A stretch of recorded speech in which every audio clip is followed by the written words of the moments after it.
वो काफ़ी गहरा था एंड उसकी चोट यहाँ पर लगी, अगर सच बताऊँ तो। Good morning everyone, it's day 5 from Indore. Okay so hello and welcome guys to Surya diaries. This is Rahul Suryavanshi.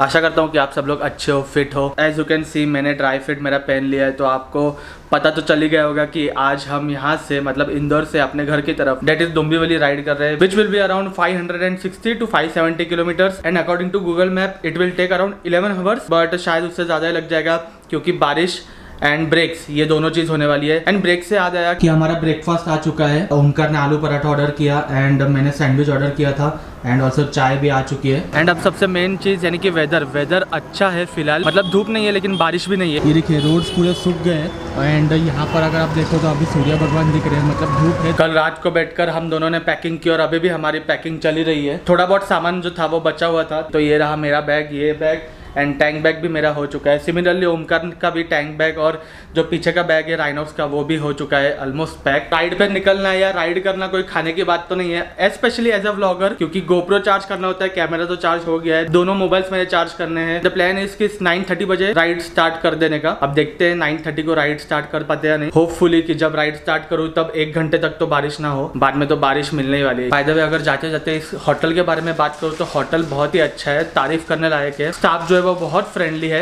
हर एक स्टाफ A to Z जो स्टाफ है सब अच्छे है, सब फ्रेंडली है, सब हेल्पफुल है। रूम भी अच्छा है, स्टाफ अच्छा है, लोकेशन भी अच्छा है। हाँ लोकेशन भी अच्छा है bye the way. Robot Chaura जो है, जो मेन है इंदौर का, तो वो यहाँ से 700 मीटर्स की दूरी पर है। तो 700 मीटर्स की दूरी पर है ये hotel Prithviraj. So that was it about the hotel. अब नाश्ता कर लेता हूँ और एक काम करता हूँ, आधा घंटे ही बचा है, सीधा बाइक पर ही आपको मिलता हूँ सब सामान लोड करके। चलिए।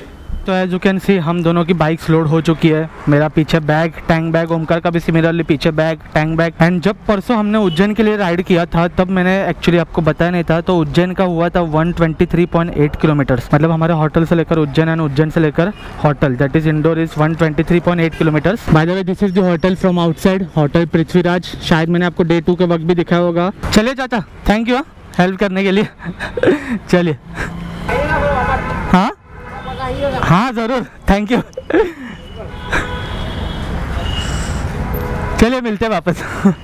तो अपनी राइड स्टार्ट करते हैं। ओम साई नमो नमः, गणपति बप्पा मोरया। ऑल राइट, सो होटल से निकल चुके हैं हम। ये है रोबोट चौरा और यहाँ से राइट टर्न लेना है। और क्या प्यारा शहर है इंदौर, कितने प्यारे लोग हैं। मैंने अब तक सिर्फ इंदौर को क्लीनलीनेस के बारे में ही सुना था कि बहुत क्लीन सिटी है, बहुत मस्त सिटी है, लेकिन यहाँ के लोग, यहाँ के लोगों की भाषा, यानी कि यहाँ के लोगों की तहजीब, जो तहजीब है ना वो कमाल के। इतने फ्रेंडली, आपने देखा है कितने फ्रेंडली थे होटल के स्टाफ वगैरह सब लोग। सिर्फ होटल के स्टाफ ही नहीं, MP के जो लोग है, इंदौर के जो लोग है वो भी काफी अच्छे हैं। आई वुड श्योरली से कि Indore is one of the best tourist destination of India. If anyone watching from Indore, thumbs up, you are living in the best city of India.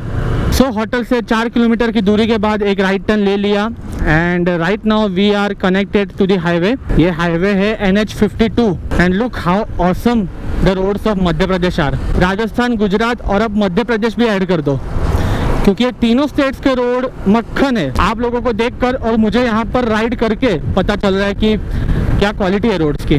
तो ये जो रोड है वो हमें लेकर जाएगा प्रीतमपुरा एंड ये एरिया है बिचौली। तो वहाँ से राइट टर्न था प्रीतमपुरा के लिए और अब हम स्ट्रेट है मुंबई के रोड पर। यहाँ से लेफ्ट है पाताल पानी 13 किलोमीटर्स और चोरल डैम। पाताल पानी तो आपने सुना ही होगा, वाटरफॉल है पाताल पानी जो काफी बड़ा है और काफी अच्छा है। अनफॉर्चुनेटली हम जा नहीं पाए क्योंकि हमारा रूम अगर इस साइड है तो पाताल पानी यहाँ पर है एंड महादेव का मंदिर यहाँ पर था, तो इंस्टेड वी थॉट कि महादेव के मंदिर जाते हैं। एंड इसी के साथ हम आज का पहला टोल प्लाजा पार कर रहे हैं। ऐसे बहुत से टोल प्लाजा आएंगे अब पूरे दिन में और ये पहला वाला था।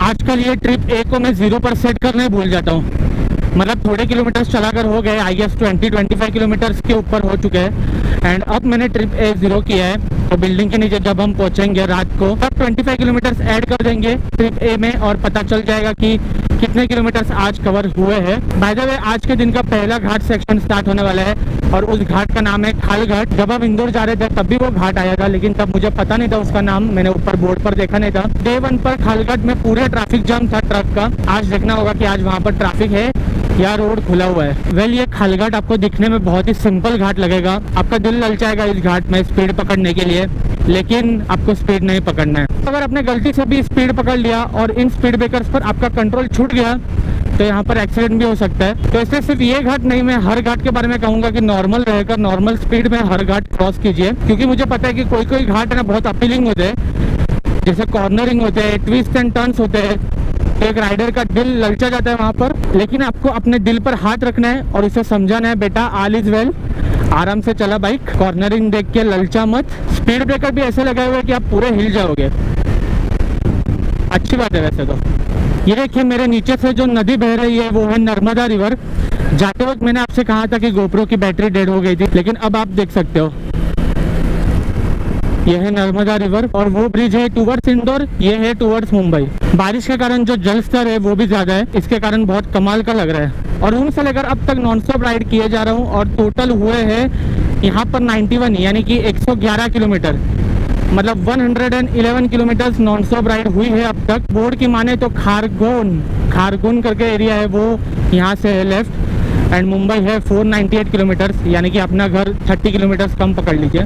पूरे एमपी में हाईवेज के किनारे खेत ही खेत है, छोटे छोटे गांव है और खेत है, तो इसे चलाने में, बाइक राइड करने में अलग ही मजा आ रहा है। मुझे ऐसे सीन सीनरी के साथ ही राइड करना पसंद है। अभी तो मेन सीन सीनरी आना बाकी है, दैट इज धुएं के बाद जो सीन सीनरी, जो रूट है, कमाल का बॉस, कमाल का है।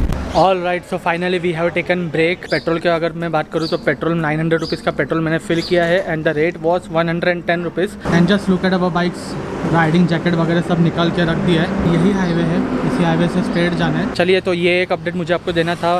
पेट्रोल भी भर के हो गया है, 5 मिनट थोड़ा बैठ लेता हूँ एंड फिर निकलते हैं यहाँ से।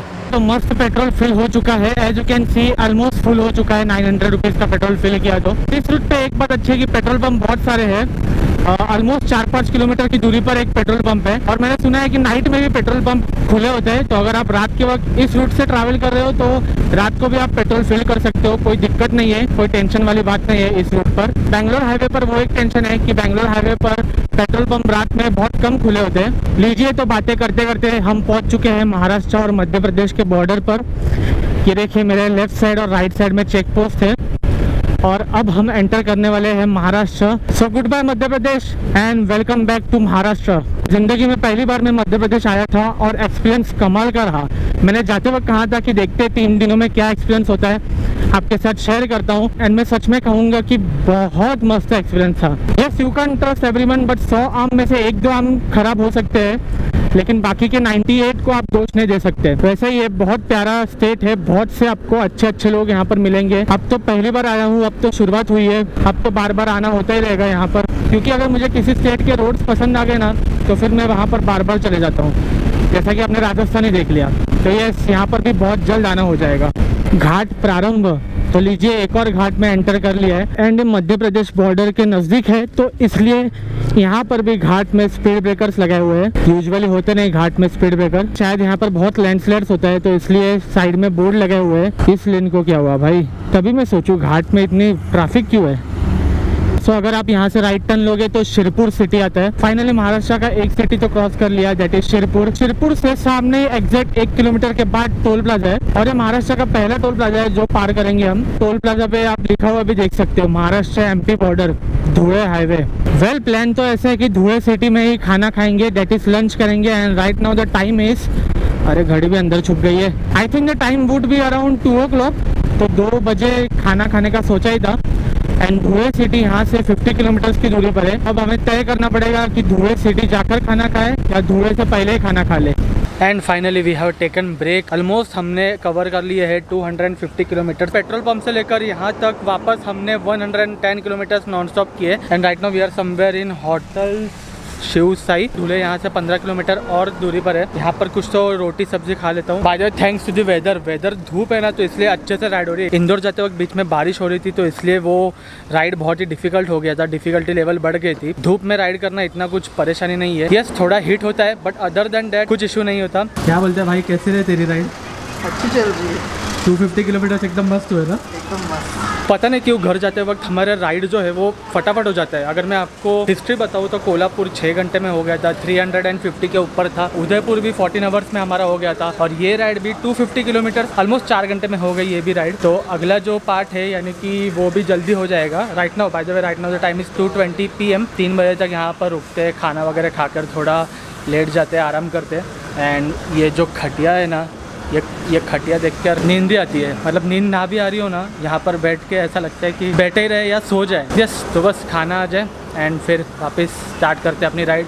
यहाँ से घर है 320 किलोमीटर्स। अगर 250 किलोमीटर्स यूँ हो गए तो आई सपोज़ कि अगले 325 किलोमीटर्स भी अच्छे से हो जाएंगे। Let's hope for the best.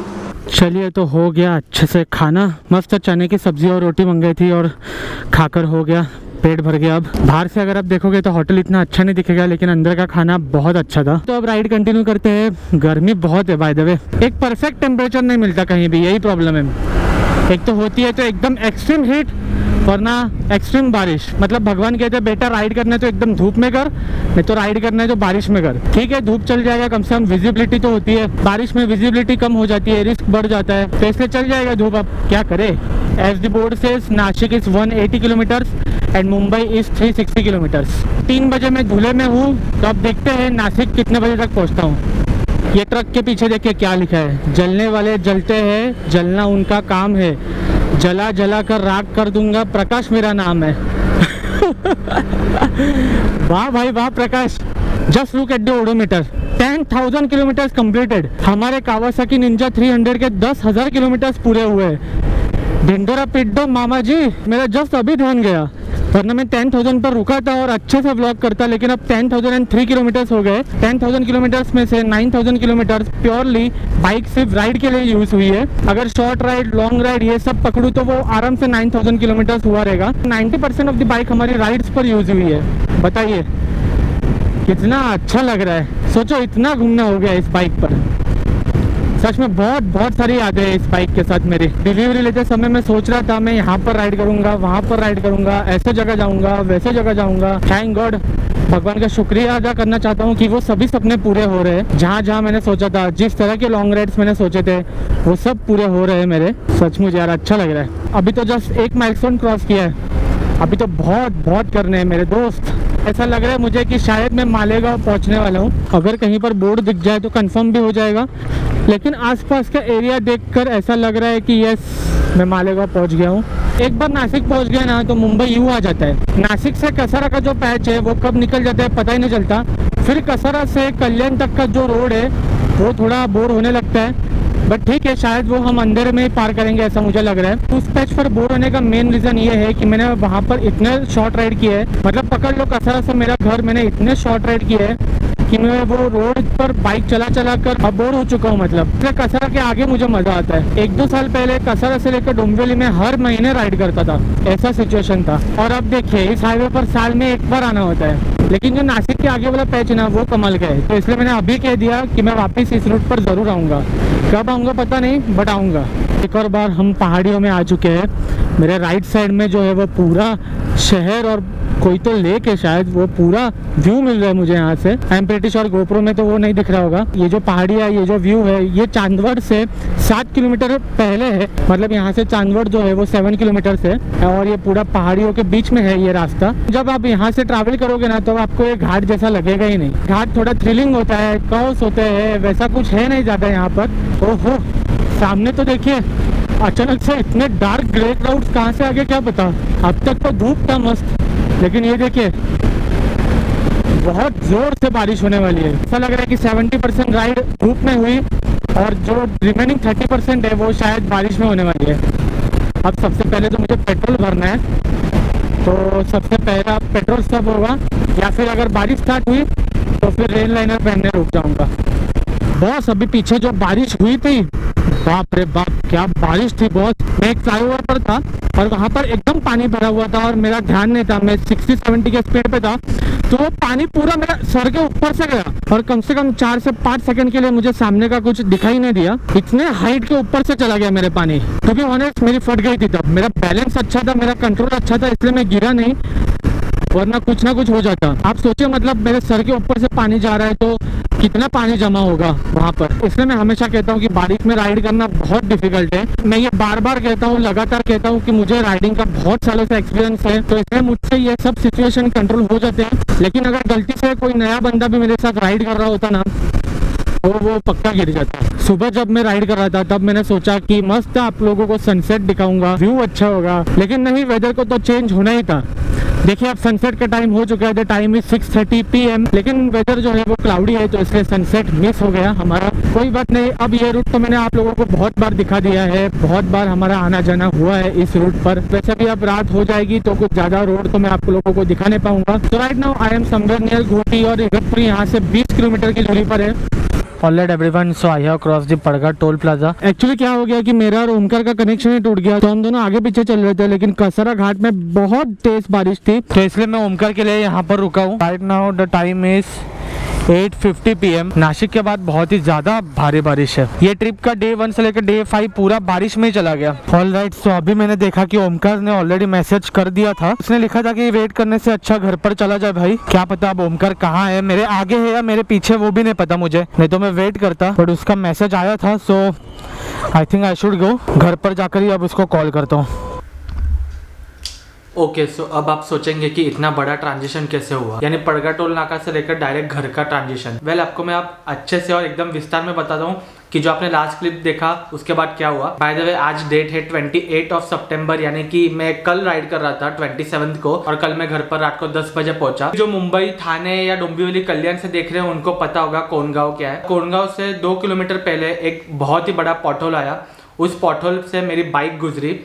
मैं था 40 या 50 के स्पीड पर, जोर से उस पॉटहोल पर से मैं चला गया और मेरे बाइक का जो फ्रंट टायर है उसका रिम बेंड हो गया। सिर्फ बेंड ही नहीं हुआ, क्रैक भी हो गया।